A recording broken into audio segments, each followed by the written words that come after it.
Move on now to the next one. 26.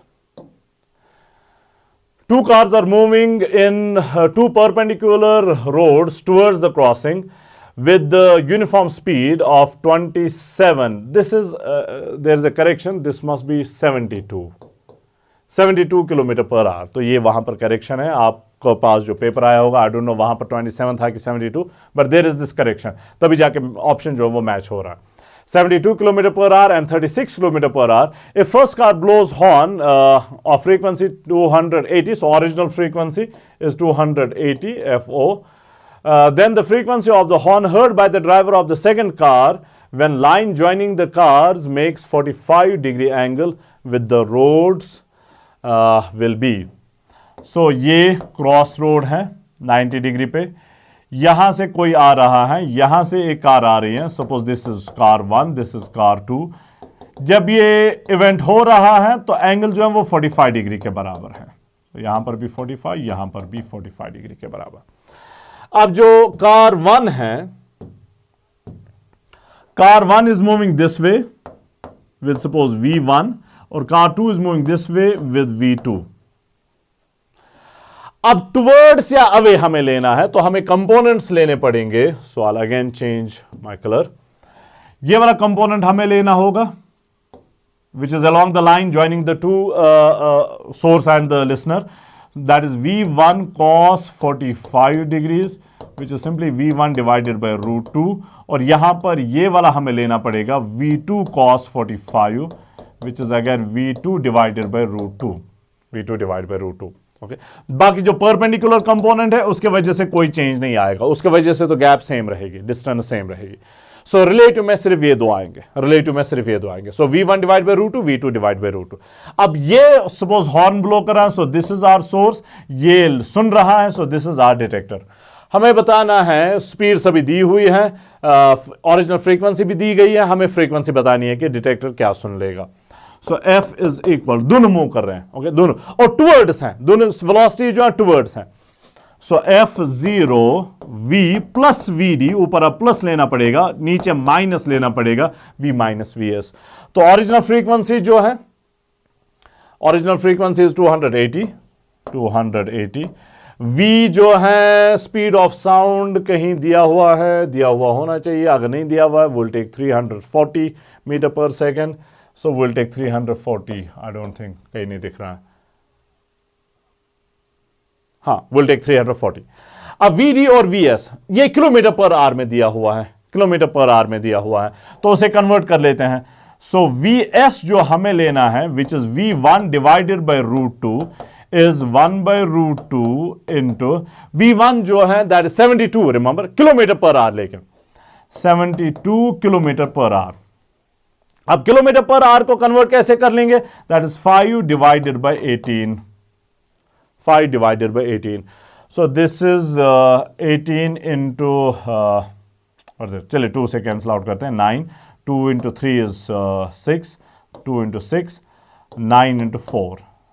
So this becomes 5 into 4 is 20. 20 divided by √2 which is, ऊपर हम लिख सकते हैं 10 into 2.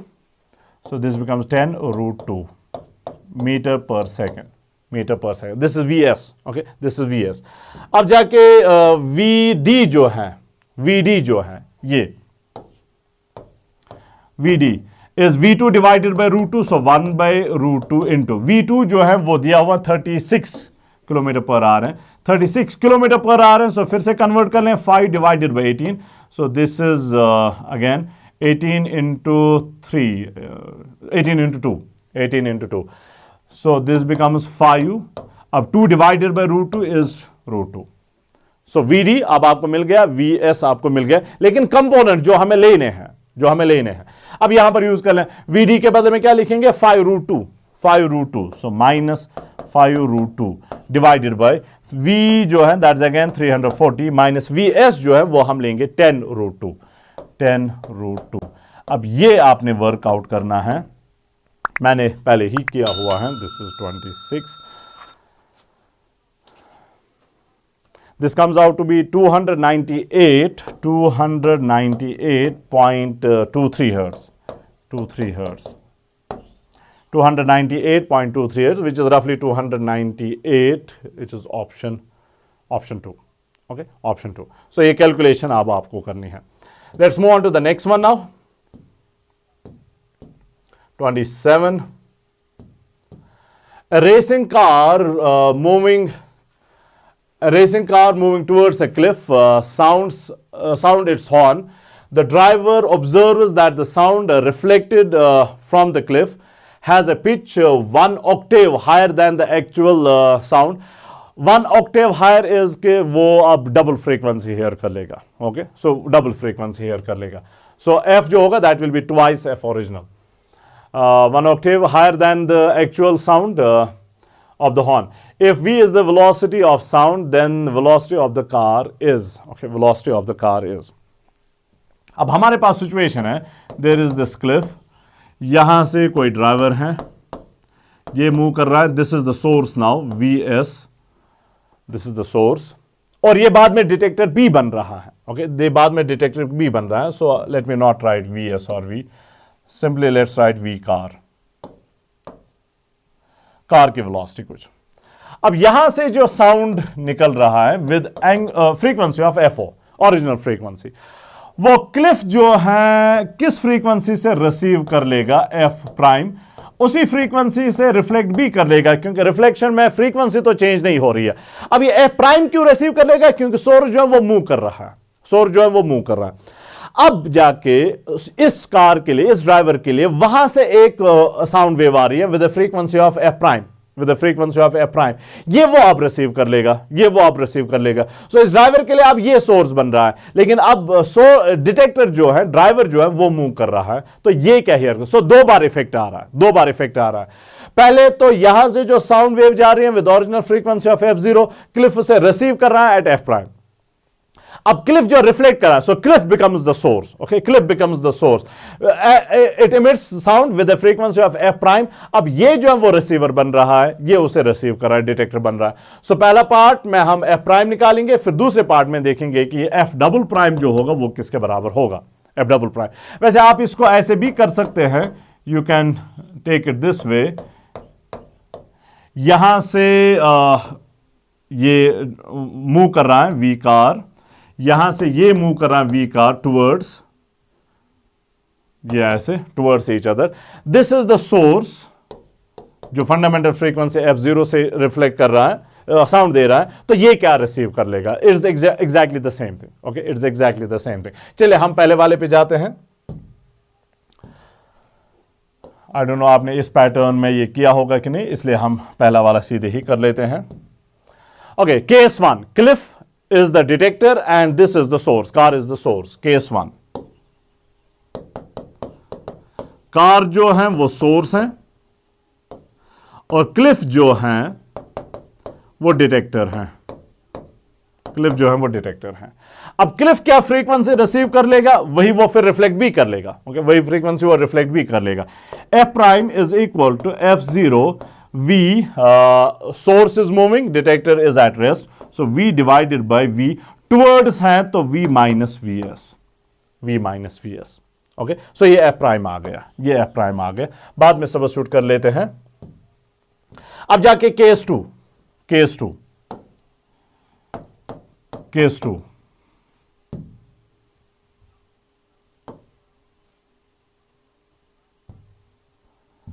come on. Okay, so case 2 now. Cliff जो है that becomes the source, और किस frequency से इमिट कर रहा है, एफ प्राइम से. एफ प्राइम फ्रीक्वेंसी अब वहां से आ रही है.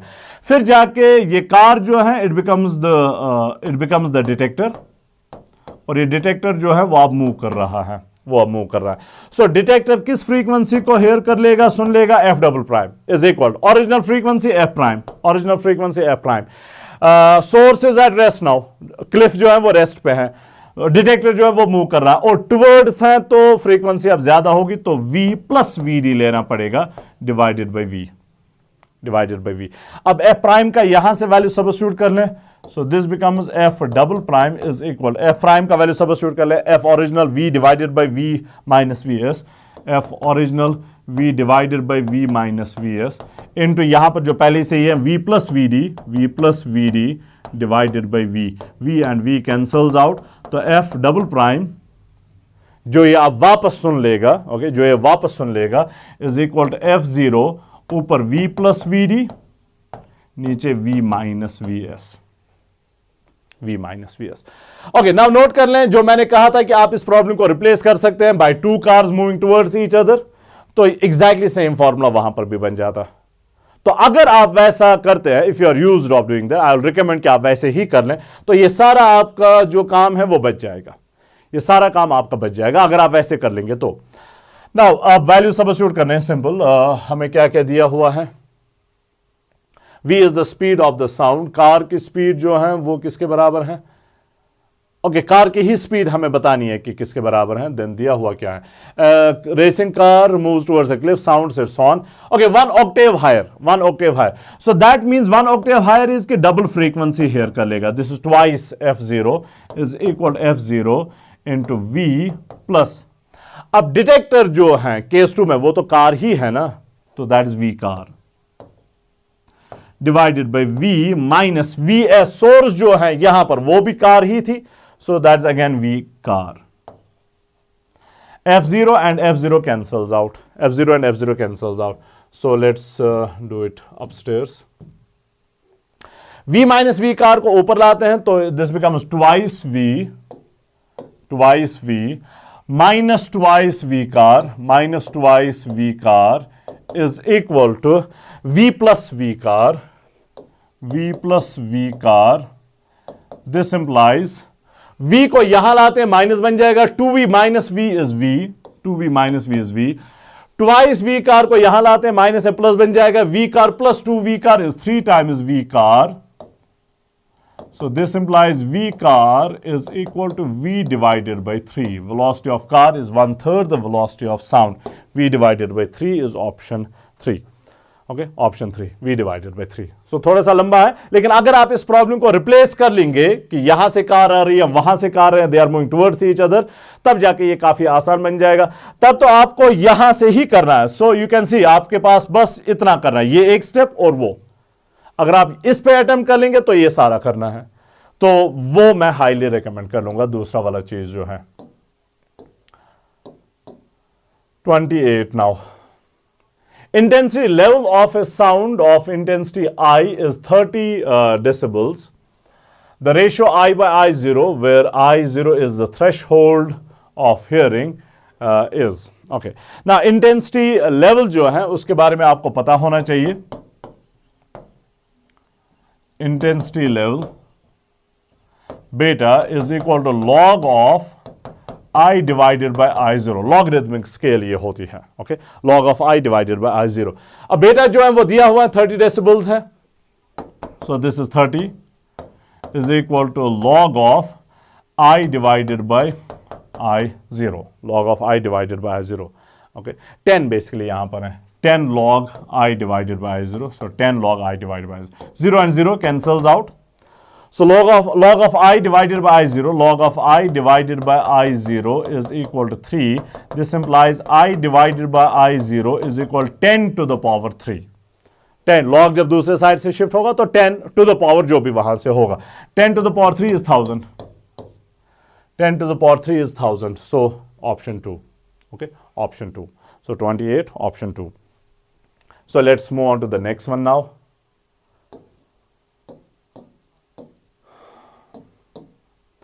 A simple pendulum performs simple harmonic motion about x equal to 0 with an amplitude a and time period t, amplitude a, time period t.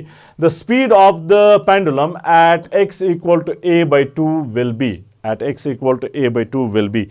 Speed as a function of x, as a function of, not as a function of time, as a function of x, आपको पता होना चाहिए is omega under root of a square minus x square, omega under root of a square minus x square.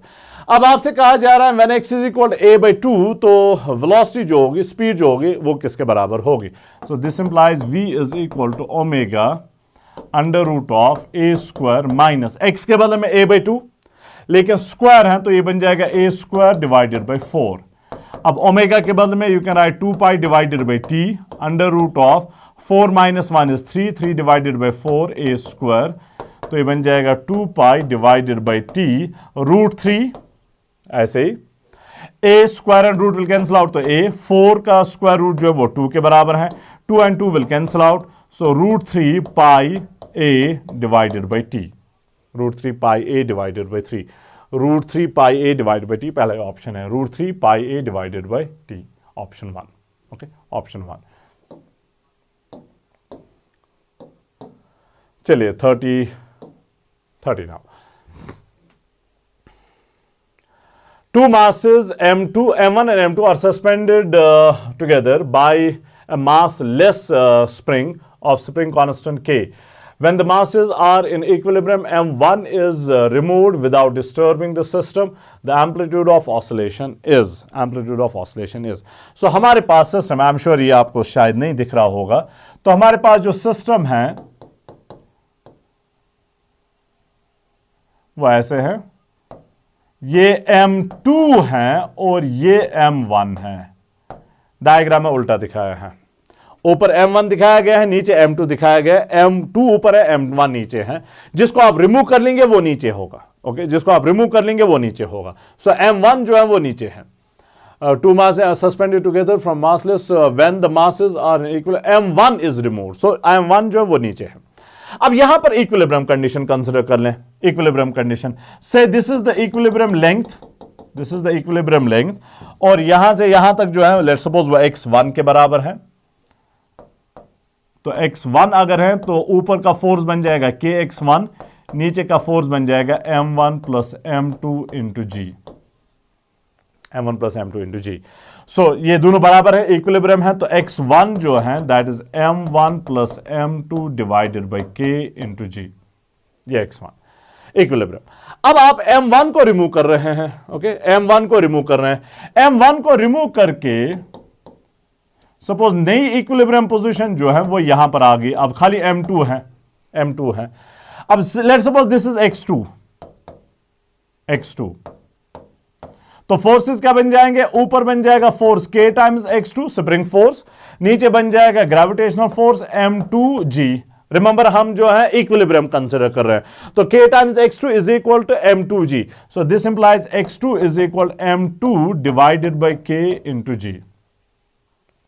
अब जाके जब आप इसको remove कर रहे हैं, m1 को रिमूव कर रहे हैं, तो ये जो है, ये डिफरेंस जो है ये इसका एम्पलीट्यूड बन जाएगा। जब आप यहां पर इक्विलिब्रियम था, जब आप m1 को रिमूव कर लेंगे तो इनिशियल स्पीड तो 0 थी ना, जब आप m1 को रिमूव कर लेंगे तो ये अब स्टार्ट कर लेगा ऊपर मूव करना, तो यहां पर स्पीड जो है वो 0 के बराबर है, और स्पीड कहां पर 0 होती है, मैक्सिमम पे, मैक्सिमम डिस्टेंस ही एम्पलीट्यूड होता है। So this is the amplitude, okay, this is the amplitude. ये नया इक्विलिब्रियम होगा, यहां नए इक्विलिब्रियम से लेके मैक्सिमम तक जो होगा वो एम्पलीट्यूड होगा। नाउ ये किसके बराबर होगा, this is x1 minus x2, so amplitude जो है that is x1 minus x2।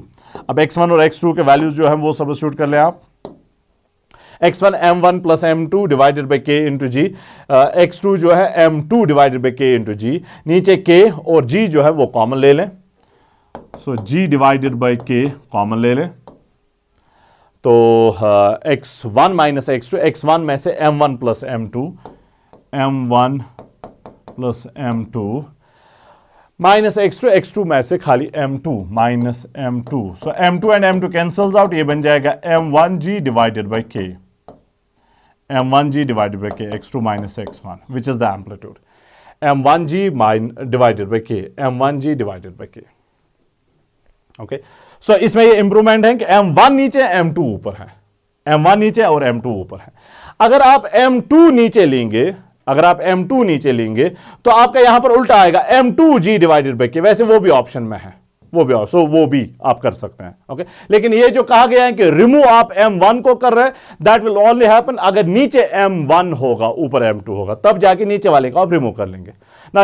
अगर आप बीच वाले को रिमूव कर लेंगे, इस वाले को रिमूव कर लेंगे, this is m1 here, this is m2 here, जो ओरिजिनल क्वेश्चन में दिखाया गया। अगर आप m1 को रिमूव कर लेंगे तो स्प्रिंग और m2 के बीच में तो कनेक्शन ही नहीं रहेगा, ओके। सो ये उल्टा करना है, so this is something you have to take care of there.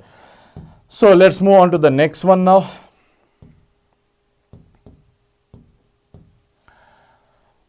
Starting from origin, a body oscillates.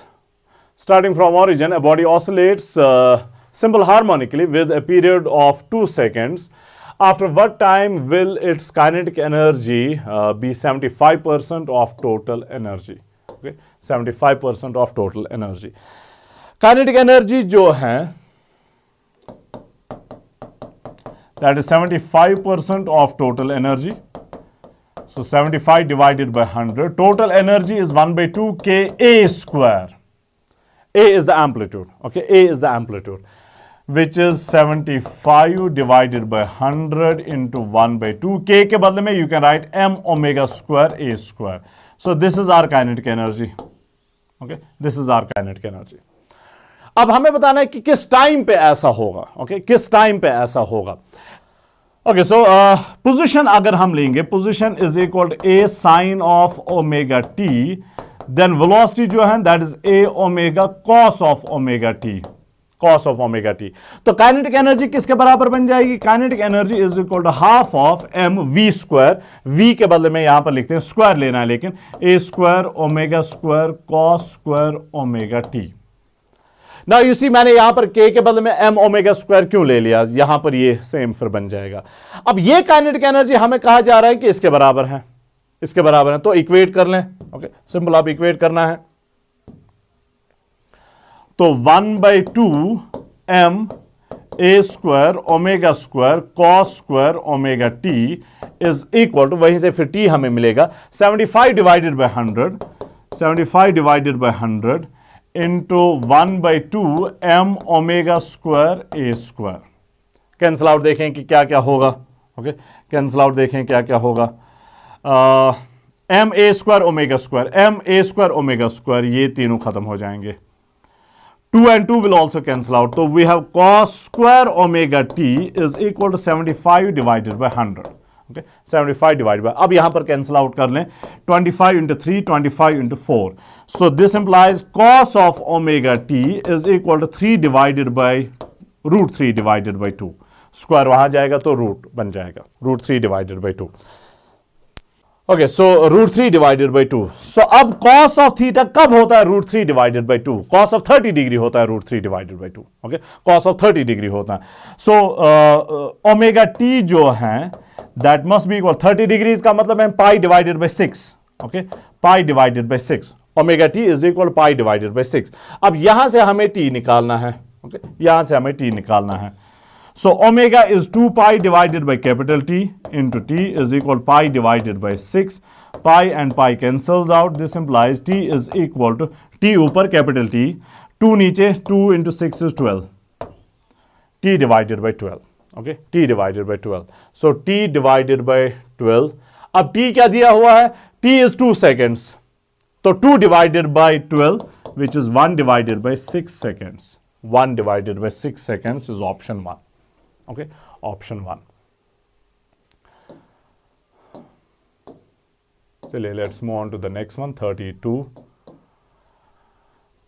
A body is executing simple harmonic motion at a displacement x. Its potential energy is E1, and at a displacement y, its potential energy is E2. The potential energy E at displacement x plus y is. Potential energy के लिए formula हमारे पास है. Potential energy is half of kx square. Half of kx square. तो जब displacement x के बराबर है, जब डिस्प्लेसमेंट x के बराबर है तो पोटेंशियल एनर्जी जो है that is E1. So that means E1 is equal to half of kx square. जब डिस्प्लेसमेंट y के बराबर है तो potential energy is equal to E2. That means E2 is equal to half of ky square. अब जब displacement x plus y के बराबर है, अब जब डिस्प्लेसमेंट x प्लस y के बराबर है तो potential energy, E is potential energy, अब इसने E लिखा है तो मैं भी E लिख रहा हूं, E is potential energy is half of k x plus Y square. Displacement square लिखना है बस. सो अब इसे ओपन कर लें. This is half of k x square plus Y square plus twice X Y, a plus B whole square. Okay, a plus B whole square. So let's move on. This implies E is equal, अब इसको open कर लें, half of के x square, okay, half of के x square is E1 plus half of K Y square is E2, so plus E2, half of K twice X Y. अब यहां पर ध्यान दें, हम क्या कर लेंगे, because we have to put everything in terms of E1 and E2, options में E1 और E2 के बगैर और कोई चीज नहीं है।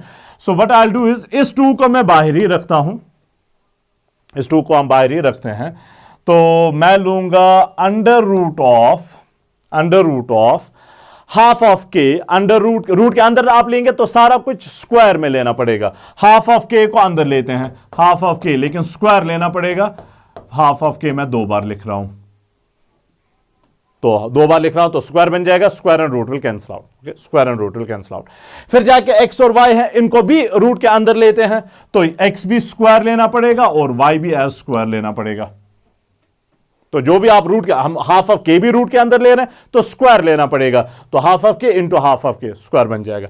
एक्स को आप रूट के अंदर ले रहे हैं तो स्क्वायर लेना पड़ेगा, वाई को आप रूट के अंदर ले रहे हैं तो स्क्वायर लेना पड़ेगा। अब यहां देखें, E is equal to E1 plus E2 plus twice under root of half of के एक्स स्क्वायर इज E1 और half of K Y square is E2। मैं रूट को अलग अलग ले रहा हूं, ओके, रूट को अलग अलग ले रहा हूं। So twice under root of E1 under root of E2. So I can write it this way now. E is equal to E1 के बदले में I'll write under root of E1 square के साथ, प्लस E2 के बदले में I'll write under root of E2 square के साथ, plus twice under root of E1 under root of E2. Now this is A square plus B square plus 2AB, that is A plus B whole square. So this implies E is equal to under root of E1 plus under root of E2 whole square, okay, whole square। अब यहां पर E square को दूसरे side से लिया है, this implies under root of E is equal to under root of E1 plus under root of E2। ये formula आपको नेक्स्ट क्वेश्चन में भी आगे शायद 1-2 क्वेश्चंस के बाद क्वेश्चन आ रहा है, वहां पर भी यूज करना होगा। Under root of E is equal under root of E1 plus under root of E2, या E is equal under root of E1 plus under root of E2 whole square. Potential energies के बारे में है, okay, potential energies के बारे, not regarding total energy. So under root of E under root of E1 plus under root of option 2, okay, option 2। चलिए let's move on to the next one now.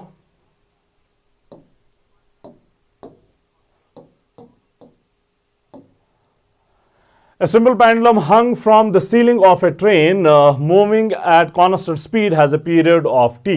If the train starts accelerating or decelerating, then what will be the effect on time period of the pendulum? हमें बस बताना है कि decrease होगा कि increase होगा, okay, हमें बस बताना है कि डिक्रीज होगा कि इंक्रीज होगा। अगर ये ट्रेन है, ये आगे एक्सेलरेट कर रही है विद सम एक्सेलरेशन a, तो बॉब की इक्विलिब्रियम पोजीशन यहां पर आ जाएगी, स्यूडो फोर्स लगा के, आपको पता होना चाहिए, स्यूडो फोर्स लगा के। अब वहां पर if this angle is theta, एक तो एक्सेलरेशन में कंट्रीब्यूशन होगी because of the gravitational force और दूसरा कंट्रीब्यूशन होगी because of the pseudo force. तो इफेक्टिव जी जो होगा वो यहां कहीं होगा। Effective G will be under root of A square plus ji square, under root of A square plus ji square. यह कब होगा? जब ट्रेन एक्सेलरेट कर रही है। जब ट्रेन डिसेलरेट कर लेगी, यानी कि उसकी स्पीड जो होगी वो कम हो जाएगी, तब क्या होगा?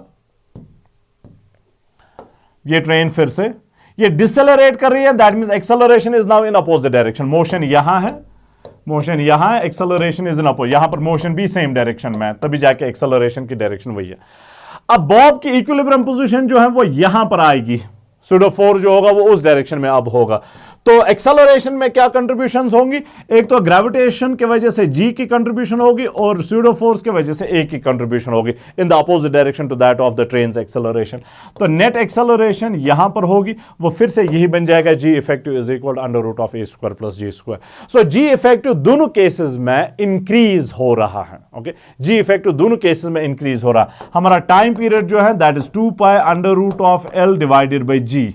जी अगर इंक्रीज हुआ तो टाइम पीरियड जो है वो डिक्रीज होगा in both cases. Time period will decrease in both cases, decreases in both cases, option 3।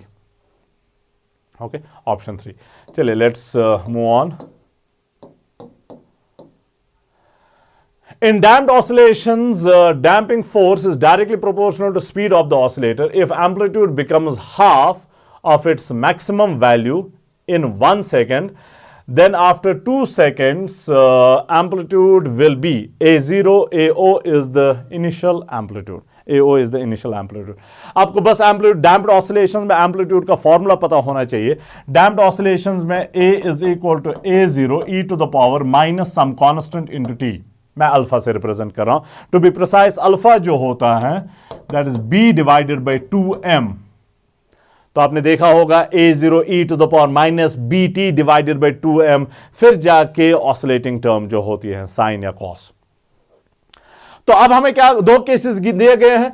Amplitude becomes half बन रहा है आफ्टर 1 सेकेंड। 2 सेकेंड के बाद आपने बताना है कि क्या होगा।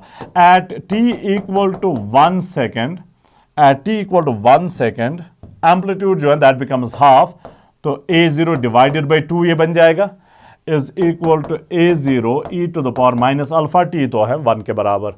So A0 cancels out. This means t e to the power minus alpha is equal to 1 by 2. This is what we'll need in case 2. E to the power minus alpha is 1 by 2. 1 by 2. अब दूसरा case देख लेते हैं। दूसरा case क्या है? At t equal to 2 seconds.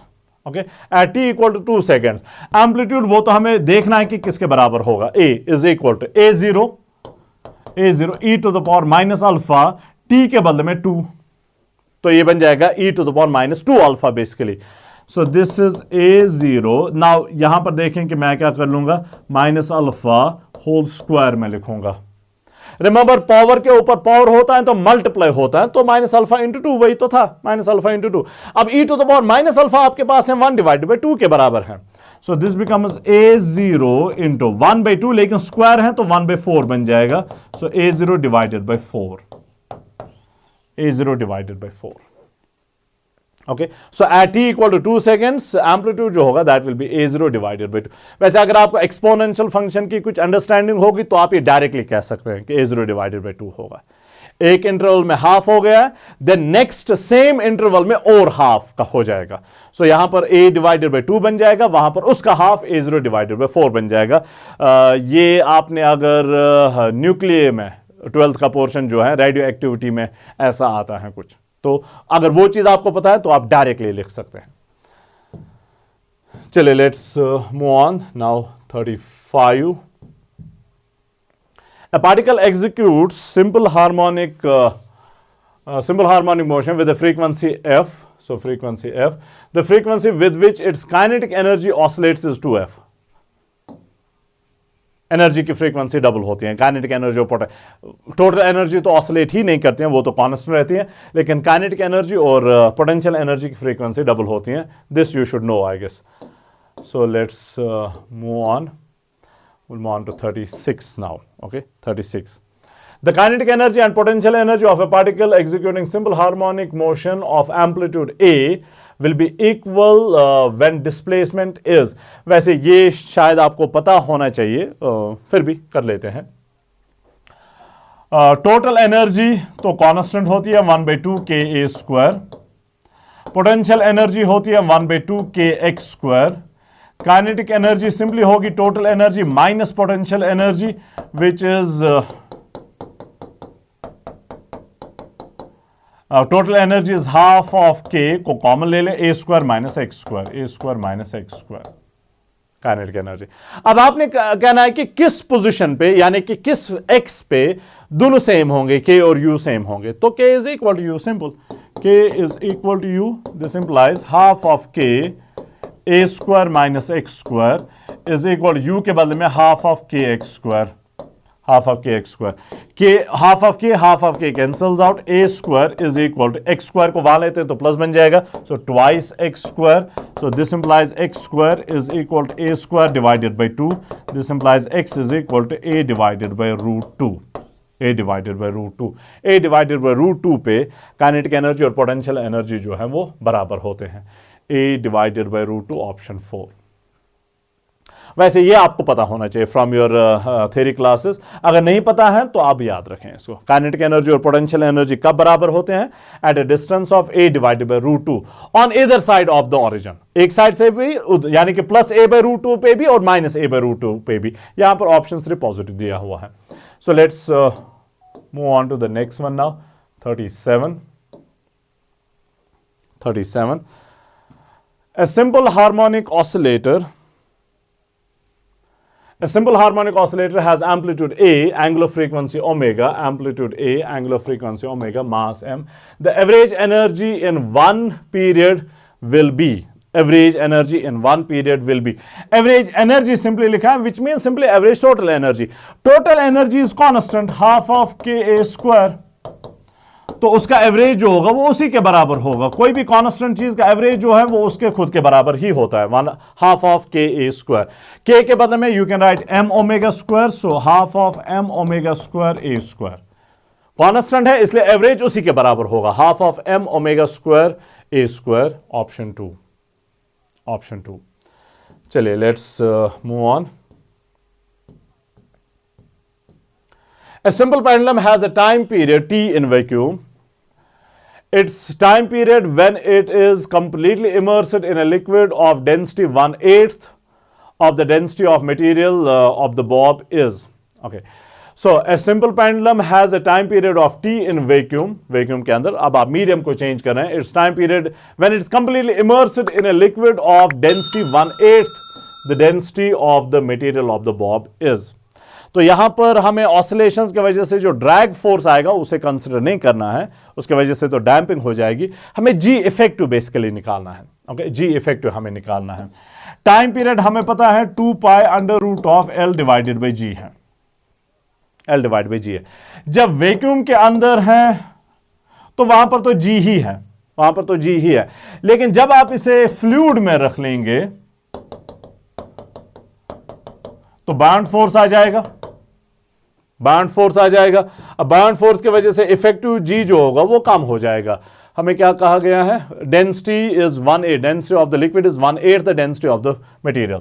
So mg मैं लिखूंगा ρVg, V is the volume, okay, ρVg mg के बदले में, और बाउंड फोर्स सिग्मा Vg होता है। सिग्मा जो है वो दिया गया है is 1/8 the density of material, so ρ/8 Vg। तो इफेक्टिव वेट जो होगा, अपरेंट वेट या इफेक्टिव वेट जो होगा, that will be this minus this thing. So ρVg को कॉमन निकाल दें, 1 - 1/8 which is 7/8, so 7 divided by 8। ρVg is simply mg। ρV तो m ही के बदले में हमने लिखा ना, mass is equal density into volume. So मैं वापस अब लिख रहा हूं ρV के बदले में m, सो 7/8 इंटू g। अब g इफेक्टिव जो है वो किसके बराबर आ रहा है? That is 7 divided by 8 into g। g effective 7 divided by 8 into g। Okay, अब यहां से देख लें, t is inversely proportional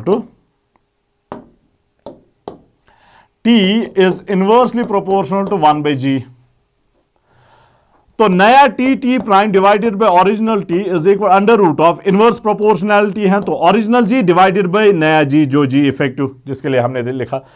so g divided bye g effective, यहां से देखें g divided bye g effective is 8 divided by 7, so √8 divided by 7, so t prime divided bye t। This implies t prime is equal √8 divided by 7 times t।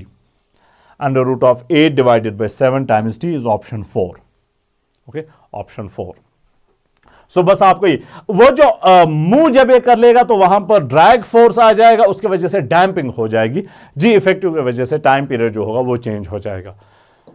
So let's move on to the next one now. 39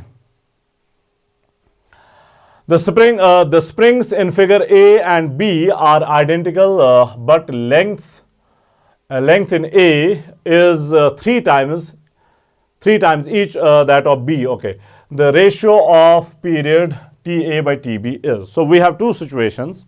I'm sure यह visible नहीं होगा, so I'll redraw. हमारे पास दो situations हैं। एक situation A है, we have a spring with some mass m hanging. Okay, with some mass m hanging. Then अब जाके दूसरी situation B है, इसमें 3 स्प्रिंग्स हैं, लेकिन तीनों की लेंथ जो है दैट इज 1/3 हियर। सो अगर इसकी लेंथ L है, इसकी लेंथ L/3 है, इसकी भी लेंथ L/3, इसकी भी लेंथ L/3, तो rest is same, rest is identical. अब लेंथ जो है स्प्रिंग कांस्टेंट जो है that is inversely proportional to the length. Spring constant K is inversely proportional to the length. तो लेंथ को अगर आपने 1/3 बना दिया है तो स्प्रिंग कांस्टेंट 3 टाइम्स बन जाएगा। तो स्प्रिंग कांस्टेंट जो होगा B के केस में, सो अगर यहां पर स्प्रिंग कांस्टेंट K है, यहां पर होगा 3K, इसका भी 3K, इसका भी 3K। अब ये 3 स्प्रिंग जो है वो पैरेलल कॉम्बिनेशन में है, यहां पर कैपेसिटर्स का रूल यूज होता है, सिंपल एडिशन होगा। तो K इफेक्टिव जो होगा that will B 3 times 3K, 3 times 3K which is 9 times K। Okay, 9 times K। सो यहां पर K इज K, यहां पर K का वैल्यू जो है वो 9 टाइम्स K है। हमें बताया जा रहा है कि टाइम पीरियड जो होगा वो क्या होगा। स्प्रिंग के केस में हमें पता है टाइम पीरियड जो है that is equal to √2 pi √K/m और m/K है, m/K, हाँ, m divided by K, 2 pi √m divided by K। m तो सेम है, यहां पर भी मास m है, यहां पर भी मास m ही है। तो T is inversely proportional to √K, inversely proportional to √K। So TB divide नहीं, TA divided by TB, TA divided by TB is equal to inverse relationship है तो KB divided by KA, which is KB जो है वो 9 times K है, KA जो है that is simply K and K cancels out, √9 is 3. So TA divided by TB is 3, which is 3:1. नहीं, बस 3 दिया हुआ है, ऑप्शन 3:1. Okay, option 3। चलिए, this was 39. Let's move on to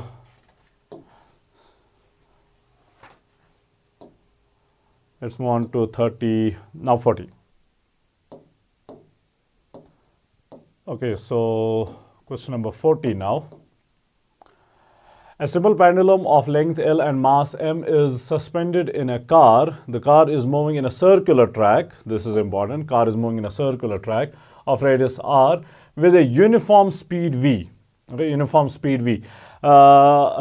So there is no tangential acceleration. Circular motion में uniform speed v. So there is सिर्फ centripetal acceleration. कोई tangential acceleration नहीं है.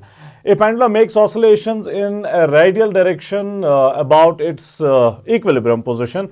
Then T is time period हमें बताना है कि क्या होगा. Okay? Time period हमें बताना है. नाउ जब गाड़ी जो है वो सर्कुलर ट्रैक में मूव कर लेगी, so it will have the particles inside it will face pseudo force. Okay, अगर आप रिलेटेड टू कार मेजरमेंट्स लेंगे, कार के अंदर ही बॉब है, सिंपल पेंडुलम है, तो उस पर भी स्यूडो फोर्स आएगा। सर्कुलर मोशन के केस में उस स्यूडो फोर्स को नॉर्मली हम सेंट्रीफ्यूगल फोर्स कहते हैं, which is radially outward, okay, radially outward, और उसका मैग्नीट्यूड है same as that of centripetal force, मतलब mv² डिवाइडेड बाय r के बराबर। सो अगर this is that circular track, let me not write this way, if this is that circular track और यहां पर कोई चीज है, एक तो इस पे mg होता ही है, और स्यूडो फोर्स जो होगा वो रेडियली आउटवर्ड सेंट्रीफ्यूगल फोर्स जो होगा, और उसका वैल्यू जो होगा that will B mv² divided by r, mv² divided by r। तो नेट फोर्स जो होगा इन दो का वो इस डायरेक्शन में होगा, mg कंट्रीब्यूट कर लेगा g और mv² कंट्रीब्यूट कर लेगा v² बाय r एक्सेलरेशन को। तो इफेक्टिव g जो होगा, इफेक्टिव जी जो होगा वो इस डायरेक्शन में होगा √g² plus v² divided by r whole square. Okay, √this² plus this square. अब मास तो हम नहीं ले रहे हैं, सिर्फ हम एक्सेलरेशन की बात करें। This will B ji effective. Okay, this will B ji effective. हमें time period, okay, time period जो होता है that is 2 pi √L divided by जी। जी के बदले में आप जी इफेक्टिव लिखेंगे, सो 2 पाई √L divided by ji effective के बदले में g² plus v² whole square, तो v to the power 4, v to the power 4 divided by r, उसका भी लेकिन स्क्वायर आ जाएगा। ये होल स्क्वायर यहां पर, इसको वी स्क्वायर होल स्क्वायर और आर को भी स्क्वायर मिल जाएगा। So 2 pi under root of L divided by g square plus v square v to the power 4 divided by r square divided by r square. Where is it? I think option 3, under 2 pi under root of L divided by root of, या this is exactly ये तो root है, ये सारा root के अंदर है, तो even this thing is inside the root. ये जो चीज है ये अंडर रूट है, ओके ये रूट के साथ, ये रूट जो है वो ये वाला रूट है जो पहले से ही था, और ये भी रूट साथ में है, under root of g square plus v to the power 4 divided by r square. So option 3 2 pi under root of L divided by under root of g square plus v to the power 4 divided by r to the power 2। चलिए let's move on.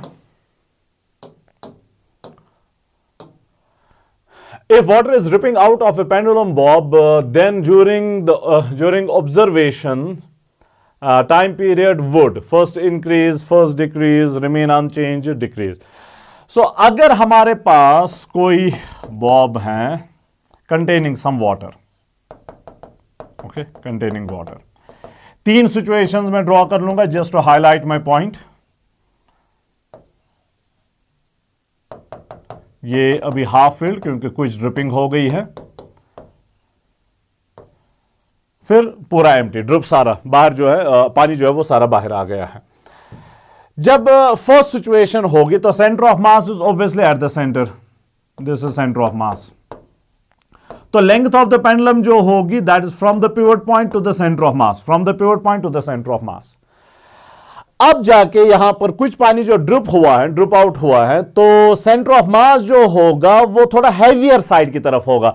पानी तो नीचे वाले side में, ऊपर कुछ नहीं है, अब इस पोर्शन में कुछ नहीं है, तो सेंटर ऑफ मास जो होगा वो शिफ्ट हो जाएगा towards the heavier side. Heavier side यहां पर आएगा, centre of mass is somewhere here. तो लेंथ जो होगी वो ये अब बन जाएगी इफेक्टिव लेंथ, वो अब इंक्रीज हो, सेंटर ऑफ मास नीचे शिफ्ट हो गया तो लेंथ जो होगी वो इंक्रीज हो जाएगी, इफेक्टिव लेंथ जो होगी वो इंक्रीज हो जाएगी।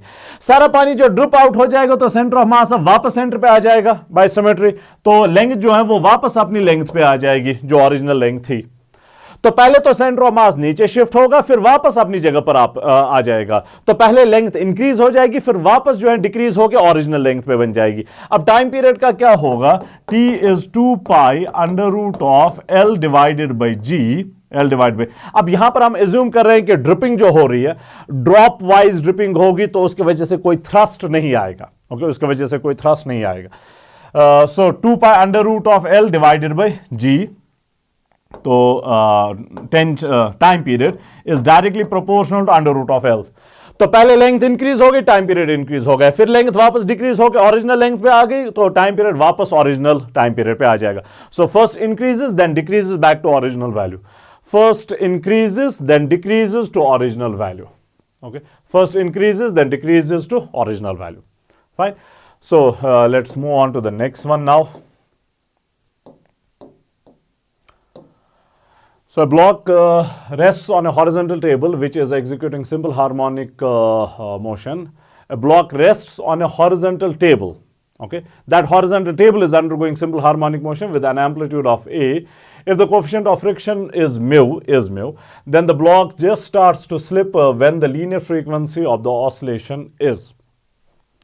So हमारे पास एक टेबल है, ये टेबल एक है छोटा सा, इसके ऊपर एक छोटा सा ब्लॉक है, okay we have this block here, उसके ऊपर अब ये टेबल जो है it is undergoing oscillations, suppose यहां से यहां तक इसकी सिंपल हार्मोनिक मोशन हो रही है।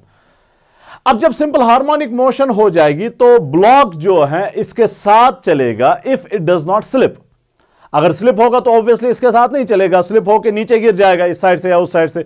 सो इसके साथ अगर रहेगा स्लिप होने के बगैर, तब ये ब्लॉक भी ऑसिलेट कर लेगा, and what will prevent it from slipping, frictional force, जो इनके बीच में स्टैटिक फ्रिक्शनल फोर्स होगा, static frictional force. Suppose after some time, कुछ टाइम पे टेबल जो है वो यहां पर कहीं है, ये लेट सपोज इक्विलिब्रियम है और यहां पर टेबल है, ये टेबल।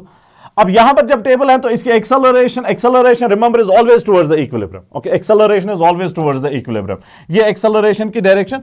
इसके ऊपर जो ब्लॉक होगा, अब ये टाइप ऑफ प्रॉब्लम जो है न्यूटन्स लॉ में आपने की होगी, बस यहां पर ऑसिलेशन वाला पार्ट जो है, फ्रीक्वेंसी वाला पार्ट एडिशनल है।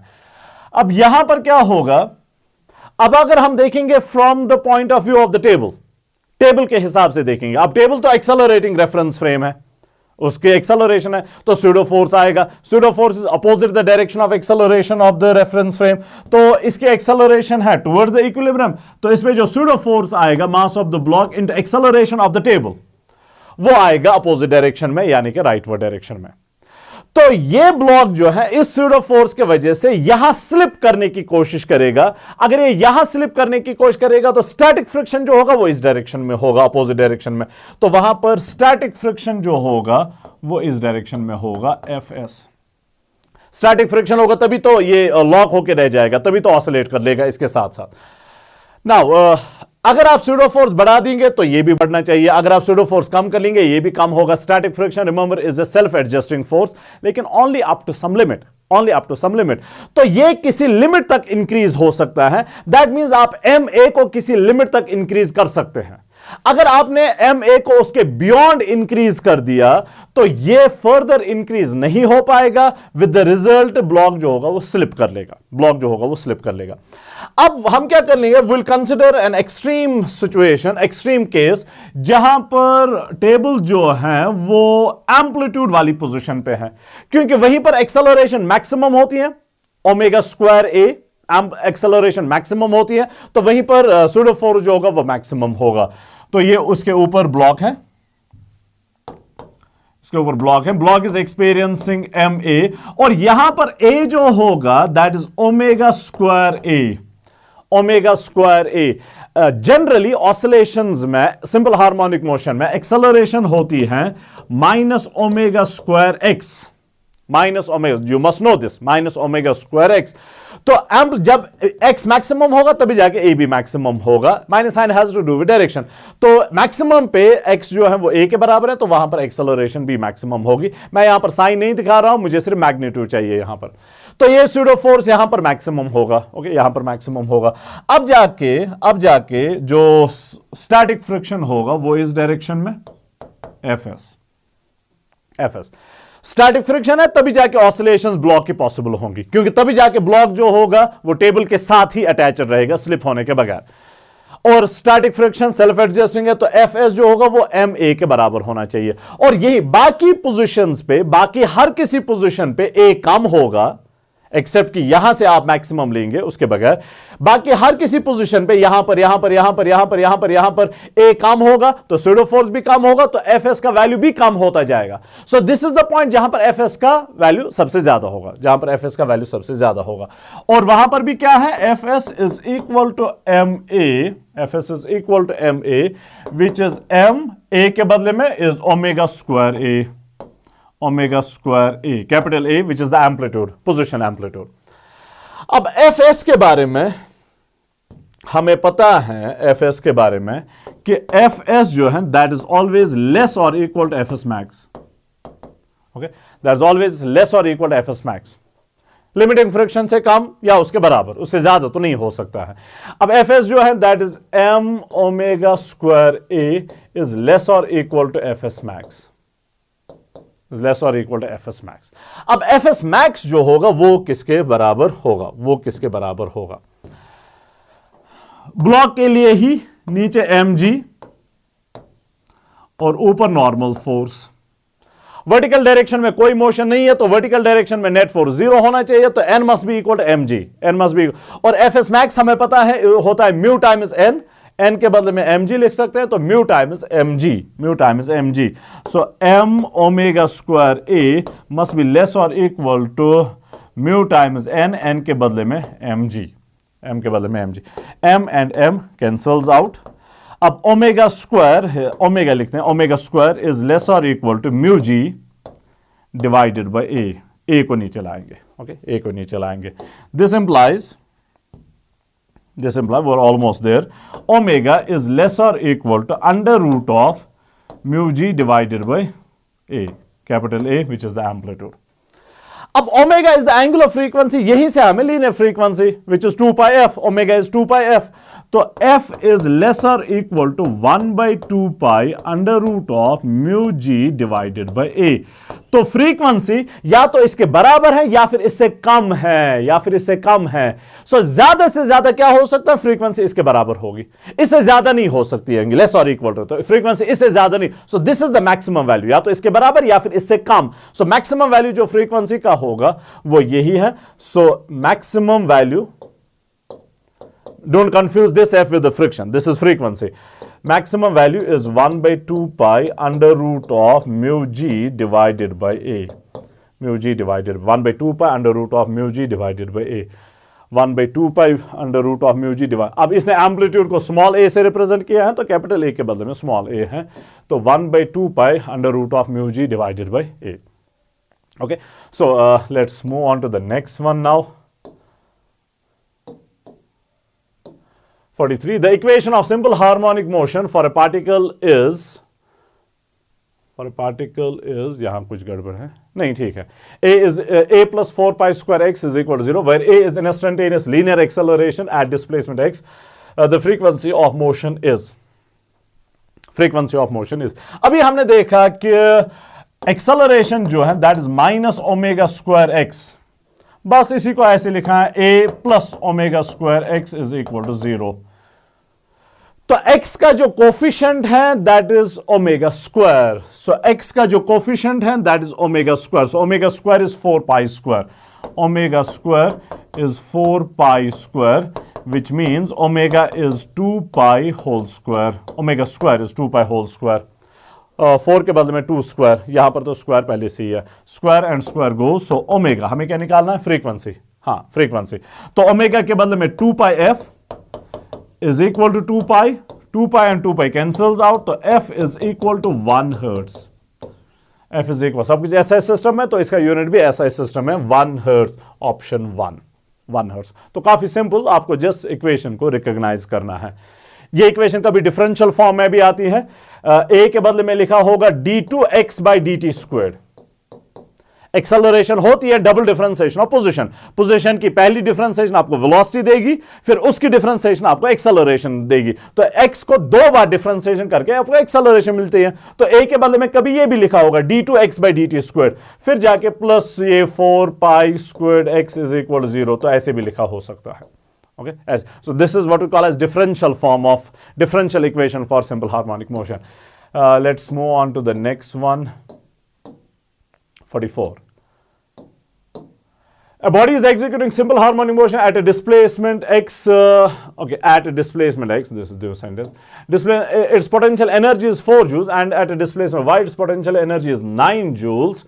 The potential energy E at displacement x plus y is exactly same question, इससे पहले भी आ गया है, सिर्फ यहां पर एनर्जी के वैल्यूज दिए हुए हैं, वहां पर E1 और E2 दिया था, वहां पर E1 और E, तो वहां पर हमने देखा था E is equal to under root of E1 plus under root of E2 whole square, ये देखा था हमने, एग्जैक्टली सेम है, बस यहां पर E1 और E2 के वैल्यूज दिए हुए हैं, E1 इज 4 जूल्स और E2 जो है that is 9 joules, 4 and 9, so this is under root of 4 plus under root of 9, लेकिन स्क्वायर के साथ, so under root of 4 is 2 plus under root of 9 is 3 square, इसका शायद ऑप्शन नहीं मिल रहा है, E is equal, if I remember correctly, 3 plus 2 is 5, 5 square is 25.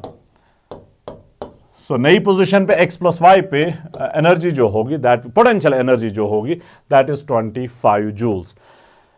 हाँ, as I said, so I remember it correctly, option नहीं मिल रहा है इसका, ओके, ऑप्शन नहीं मिल रहा है, so obviously this will be granted to you, lucky you. 45.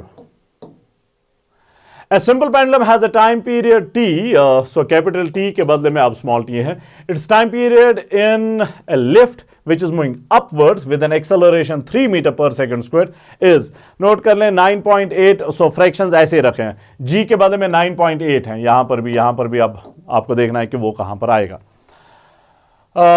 अगर एलिवेटर ऊपर जा रहा है विद सम एक्सेलरेशन a, तो g इफेक्टिव जो है that is g plus a, ये आपने अभी तक बहुत बार किया होगा, g effective is g plus a, तो बस टाइम पीरियड में सब्स्टिट्यूट करना है, time period is equal to 2 pi under root of L divided by G, under root of L divided by G. हमें ओरिजिनल टाइम पीरियड दिया हुआ है, नया टाइम पीरियड इस एलिवेटर के अंदर बताना है कि कितना है। सब कुछ सेम है सिवाय जी के, क्योंकि जी इफेक्टिव लेना है, तो t is inversely proportional to under root of g. So T inside the elevator divided by original T is equal to under root of, अब उल्टा लिखना होगा, original G divided by G effective in the elevator. So this implies TE is equal to under root of G जो है वो 9.8 है, options को देख के, अब हम यहाँ पर 10 यूज नहीं कर रहे हैं, 9.8 हर किसी जगह लिखा हुआ है, divide by GE is G plus A. So 9.8 plus 3, 9.8 plus 3 that is 12.8, 12.8, और ये t जो है वो ऊपर, अब इस t के बदले में यहां पर स्मॉल t लिखा हुआ है। So under root of 9.8 divided by 12.8 times t, under root of 9.8 divided by 12.8 times t, option 1। Okay, option 1। Oh, so this was the last one. Okay, fine. So all the best, I wish you all the best, work hard, practice practice practice. I hope आप लोगों ने अच्छा किया होगा। Next exam जो है, all the best for that, and of course the big finale, उसके लिए भी all the best. Next KLP test जो होगा उसके सिनॉप्सिस लेक्चर भी बन जाएगी, वो 1-2 दिन में आ जाएगा इंशाल्लाह। ओके, अल्लाह हाफिज़।